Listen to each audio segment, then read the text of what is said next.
Hello viewers, स्वागत है आप सभी का मेरे यूट्यूब चैनल स्कूल ट्यूशन गुरुजी में। बच्चों, हम कर रहे थे आपका चैप्टर 5 अध्याय 5 लाइफ प्रोसेस यानी जैव पराक्रम। और आज मैं इसमें पढ़ने वाले हैं ट्रांसपोर्टेशन या परिवहन के बारे में। तो चलो बच्चों, बिना टाइम वेस्ट के शुरू करते हैं अपना टॉपिक।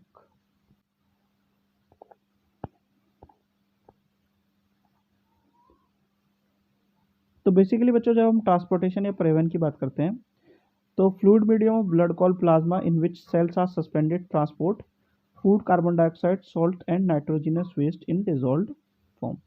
यानी रक्त का द्रव्य माध्यम जिसे में प्लाज्मा कहा जाता है, जिसमें कोशिका निलंबित होती है, भोजन, कार्बन डाइऑक्साइड, लवण और नाइट्रोजन युक्त अपशिष्टों को घुले हुए रूप में लेके जाता है बच्चों। अब इसमें सबसे पहले बच्चों पढ़ लेते हैं ट्रांसपोर्टेशन इन ह्यूमन बींग्स यानी मानवों में परिवहन। जब ह्यूमन बींग की बात करते हैं तो बच्चों मल्टी सेलुलर ऑर्गेनिज्म जो होते हैं उन्हें regular supply of food, oxygen की चाहिए होती है। इसी से उनका सर्कुलेटरी सिस्टम परफॉर्म करता है। तो जो सर्कुलेटरी सिस्टम होता है बच्चों, उसे ही हम उसके एक पार्ट में ट्रांसपोर्टेशन का काम जरूरी है। यानी कि सर्कुलेशन जो ब्लड का होता है उसमें ही ट्रांसपोर्टेशन का काम भी हो रहा होता है। यानी the system is responsible for transport of various substances in human body. यानी यह प्रणाली मानव शरीर में विभिन्न पदार्थों के परिवहन के लिए जिम्मेदार होती है बच्चों। अब जब बात करते हैं बच्चों मानव परिसंचरण तंत्र यानी ह्यूमन सर्कुलेटरी सिस्टम की, तो उसमें बेसिकली 3 पार्ट में डिवाइड कर देते हैं बच्चों से। हार्ट जो कि पंप करता है ब्लड को, यानी शरीर के चारों ओर खून को पंप करता है बच्चों।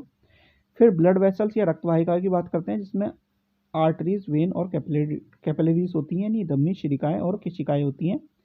फिर ब्लड एंड लिम्फ होता है जो कि लिक्विड फॉर्म में होता है, मीडियम फॉर ट्रांसपोर्टेशन यानी रक्त और रसिकाएं, जो कि परिवहन का माध्यम होता है बच्चों। अब सबसे पहले बात कर लेते हैं बच्चों हार्ट की। तो ये क्या है, एक मस्कुलर ऑर्गन है जो कि कंपोज करता है कार्डिक मसल्स यानी हृदय की मांसपेशियों से बना होता है। ये हमारी मुट्ठी जितना लगभग बड़ा होता है। और जब ह्यूमन हार्ट की बात करते हैं तो इसमें 4 कक्ष होते हैं, right atrium, right ventricle, left ventricle and left atrium. यानी दाया आलंद, दाया निलाय, बाया निलाय और बाया आलंद बच्चों। अब कुछ बेसिक चीज़ें और हैं क्या कि ये 72 में बार धड़कता है 1 मिनट में। और एक हृदय चक्र लगभग 70 ml हृदय में ब्लड को पंप कर देता है। ठीक है बच्चों, एक कार्डिक साइकिल में लगभग। अब शुरुआत कैसे होती है बच्चों? शुरुआत होती है ऑक्सीजन रिच जो ब्लड आता है किसमें, लेफ्ट आर्टरी में आता है, और कॉन्ट्रेक्शन होता है वहाँ पे ब्लड का और ट्रांसपोर्ट हो जाता है वो लेफ्ट वेंट्रिकल में। तो यहाँ से पंप हो जाता है जो ब्लड होता है वो पूरी बॉडी में। यानी ऑक्सीजन युक्त रक्त बाएं आलंद में आता है, संकुचन होने पर रक्त फिर बाएं वेंट्रिकल में स्थानांतरित हो जाता है। यहाँ से इसे हृदय में से शरीर तक पंप किया जाता है बच्चों। फिर बात आती है शरीर से। तो शरीर से deoxygenated blood come to the right atrium, on contraction it transfer to the right ventricle which in turn pumps it to the lungs of oxygenation. यानी डीऑक्सीजनेशन रक्त दाहिनी धमनी से आता है, संकुचन पर दाएं वेंट्रिकल में स्थानांतरित हो जाता है, जो बदले में से ऑक्सीजन के लिए फेफड़ों में भेज देता है। Since ventricles have to pump blood into various organ, they have thicker muscular walls than the atria do. यानी चूंकि निलाय को विभिन्न अंगों में रक्त पंप करना होता है, इसलिए उनकी मांसपेशियों की दीवारें आर्टरियों की तुलना में अधिक मोटी होती हैं बच्चों। अब वॉल्व्स क्या करते हैं, इंश्योर करते हैं कि blood does not flow backwards. यानी वॉल्व क्या सुनिश्चित करते हैं, आर्टरिया निलाय सिकुड़ने पर रक्त पीछे की ओर ना बढ़े बच्चों। एक कॉन्सेप्ट आता है बच्चों डबल सर्कुलेशन, जो कि आपका इंपॉर्टेंट कॉन्सेप्ट भी है। होता क्या है इसमें, सजा सीधे सीधे समझ लीजिए बच्चों कि blood travels twice through the heart in one complete cycle of the blood circulation. A complete segregation of oxygenated and deoxygenated blood is ensured, which is useful in animals which have high energy needs such as birds and mammals। यानी रक्त परिसंचरण के एक पूर्ण चक्र में रक्त हृदय में 2 बार यात्रा करता है। ऑक्सीजन युक्त और डीऑक्सीजन युक्त रक्त का पूर्ण पृथक्करण सुनिश्चित किया जाता है, जो उन जानवरों के लिए उपयोगी है जिन्हें पक्षियों, स्तनधारियों जैसी उच्च ऊर्जा की आवश्यकता होती है। ये आपका इंपॉर्टेंट टॉपिक भी है बच्चों, कई बार से क्वेश्चन पूछा जाता है, तो इसलिए इसे ध्यान से समझ लीजिएगा। फिर आता है बच्चों ब्लड वेसल्स या रक्त वाहिकाओं के बारे में, आर्टरीज और वेन। एक क्या करती है, वितरण की वेसल्स होती हैं यानी डिस्ट्रीब्यूशन करती हैं, और एक क्या करती है, एकत्र करती हैं, कलेक्ट करती हैं। एक ऑक्सीजनेटेड ब्लड को हार्ट टू बॉडी लेके जाती हैं, और एक डीऑक्सीजनेटेड ब्लड को बॉडी टू हार्ट लेके जाती है। एक थिक और इलास्टिक वाल्स का होता है जो कि हाई प्रेशर में काम करती हैं, और एक थिन और लेस इलास्टिक वाल्स का होता है। यहाँ पे कोई वॉल्स नहीं होती, यहाँ पे वॉल्स होती है ताकि ब्लड एक ही डायरेक्शन में फ्लो करे। अब उत्तकों के नीचे गहराई तक बैठे हुए टिश्यू होते हैं, और यहाँ पे सुपरफिशियल टिश्यूज होते हैं आर्टरीज में, जो कि सतही धमनियों की तुलना में सतही होते हैं बच्चों। अब बात कर लेते हैं केशिकाओं या कैपिलरीज की। तो these are the blood vessels which have single celled walls, यानी ये वह रक्त वाहिकाएं जिसमें एकल कोशिका वाली दीवारें होती हैं। अब जब capillaries are merge together to form veins that convey the blood away from the organ to tissue, यानी कोशिकाएं आपस में मिलकर नसें बनाती हैं जो रक्त को अंग या ऊतक से दूर ले जाने का काम करती है बच्चों। अब जो ब्लड की बात कर रहे थे इतनी देर से, जरा उसे भी देख लेते हैं बच्चों। तो ब्लड के जब कंपोनेंट को डिवाइड करते हैं हम, तो ठोस कंपोनेंट यानी सॉलिड कंपोनेंट और द्रव्य कंपोनेंट या लिक्विड कंपोनेंट में डिवाइड करते हैं। लिक्विड कंपोनेंट में खाली आता है प्लाज्मा आपका, जो कि क्या होता है, एक पीले रंग का एक तरल पदार्थ होता है जो कि कोशिकाओं में मौजूद होता है। अब ये क्या करता है, ये ट्रांसपोर्टेशन का काम करता है। जो फूड हो गया हमारा, कार्बन डाइऑक्साइड हो गया हमारा, नाइट्रोजनस वेस्ट हो गया, उसको डिजॉल्व फॉर्म में एक जगह से दूसरी जगह ले जाने का बच्चों। जब ब्लड की बात करते हैं तो उसमें आरबीसी होता है, प्लेटलेट्स होता है और वाइट ब्लड सेल होता है। ठीक है बच्चों। आरबीसी की अगर बात करें, जिसे लाल रक्त रुधिर कणिकाएं कहते हैं, यानी रेड ब्लड कॉर्पसल कहते हैं, ये ऑक्सीजन और कार्बन डाइऑक्साइड को कैरी करता है, और इसी में आपका हीमोग्लोबिन भी होता है बच्चों। प्लेटलेट्स की बात करें तो ये ब्लड क्लॉटिंग में यानी शरीर में रुधिर का थक्का बनाने में सहायता करती है। वाइट ब्लड सेल की अगर बात करें, यानी श्वेत रुधिर कणिकाओं की जब बात करते हैं, तो ये एंटीबॉडी बनाने में हेल्प करता है, यानी शरीर को रोग मुक्त रखने में सहायता करता है। फिर बात कर लेते हैं रेस्पिरेटरी पिगमेंट की। सबसे पहले बच्चों, हीमोग्लोबिन क्या है, रेस्पिरेटरी पिगमेंट है वो, जो कि हाई एफिनिटी रखता है ऑक्सीजन के अंडर, और यही कैरी आउट करता है बच्चों ऑक्सीजन को, ताकि वो शरीर के चारों तरफ जाए, एक स्थान से दूसरे स्थान तक पहुंच जाए। फिर आता है बच्चों लिम्फ या रसिकाएं।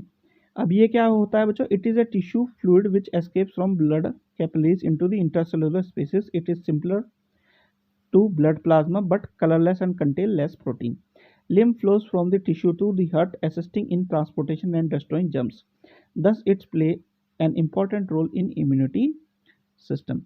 यानी लसिका ये एक उत्तक तरल है जो रुधिर कोशिकाओं से निकलकर अंतरकोशिकीय अवकाश में आ जाता है। ये रुधिर में प्लाज्मा की तरह है लेकिन रंगीन है, और इसका अल्प मात्रा में प्रोटीन होता है। ये उत्तक से प्रभावित होकर संवहन में व शरीर के रोग मुक्त करने में सहायक होता है। इस प्रकार ये शरीर के प्रतिरक्षा तंत्र में एक महत्वपूर्ण भूमिका भी निभाता है बच्चों। ठीक है बच्चों।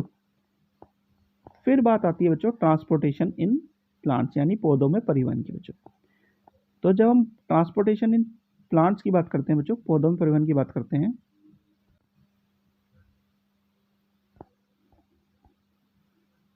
तो बच्चों जब हम बात कर रहे हैं ट्रांसपोर्टेशन इन प्लांट्स की, यानी पौधों में परिवहन की, तो प्लांट जो है सॉइल जो होती है उसी से अपना जो रॉ मटेरियल है, जैसे कि नाइट्रोजन हो गया, फास्फोरस हो गया, या फिर उसके खनिज पदार्थ, अलग अलग खनिज पदार्थ हो गए, वो सारे के सारे लेती है। अब इसे अब्जॉर्व करने के लिए जो बेसिक कॉन्टैक्ट होता है वो होता है रूट्स, यानी जड़ों के माध्यम से ही ये सारा का सारा कॉन्टैक्ट उसका होता है, यानी मिट्टी में से ही वो सारी चीज़ों को लेती है।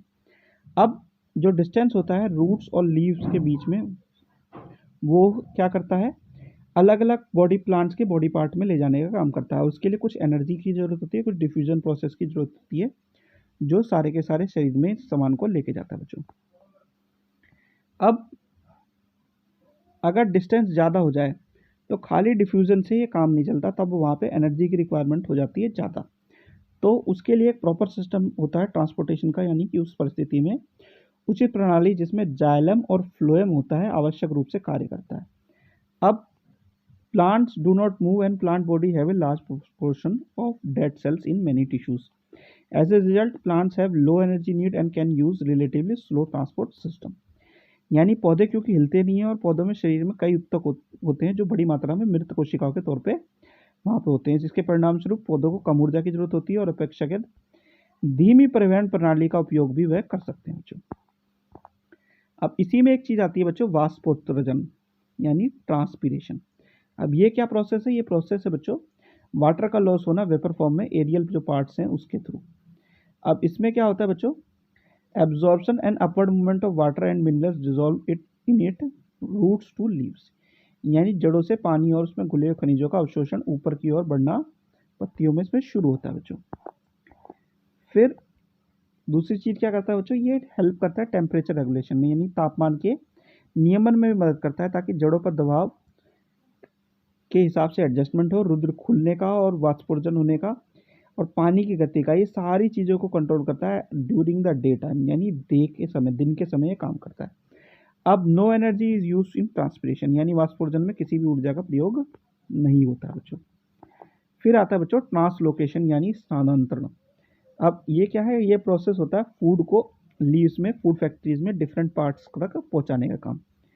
इसमें क्या होता है बच्चों, energy from ATP is use during translocation, यहाँ पे स्थानांतरण के दौरान एटीपी से ऊर्जा का इस्तेमाल होता है बच्चों। अब इसमें क्या होता है बच्चों, plant transport system moves energy store from leaves and raw material from roots, यानी there are two main conducting pathway tubes in plants, यानी दो चीज़ें यहाँ पे हो रही हैं जो हमने पढ़ी थी बच्चों, क्या, जाइलम और फ्लोएम।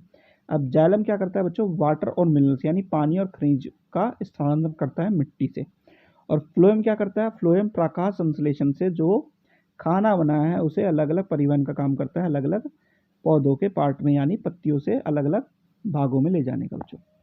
अब कुछ बेसिक डिफरेंस है जाइलम और फ्लोएम के बीच में बच्चों, जैसे कि जाइलम क्या करता है, पानी और खनिज लवण का नाली ले जाने का काम करता है। फ्लोएम की अगर बात करें तो ये खाने का ले जाने का काम करता है खाली। अब इसका मूवमेंट क्या होता है, अपवर्ड होता है, खाली हमेशा ऊपर की तरफ होता है, और इसका अपवर्ड और डाउनवर्ड दोनों हो सकता है बच्चों। फिर क्या करता है, इसमें ट्रांसपिरेशन होता है बच्चों, यानी वाष्पोर्जन होता है, और यहाँ पे मूवमेंट डिपेंड होता है एनर्जी पे, यानी कि यहाँ पे एनर्जी की रिक्वायरमेंट नहीं होती और यहाँ पे एनर्जी की रिक्वायरमेंट होती है बच्चों। तो एक बेसिक डिफरेंस है इन दोनों में बच्चों। अब जरा इन टेक्स्ट क्वेश्चन को देख लेते हैं बच्चों।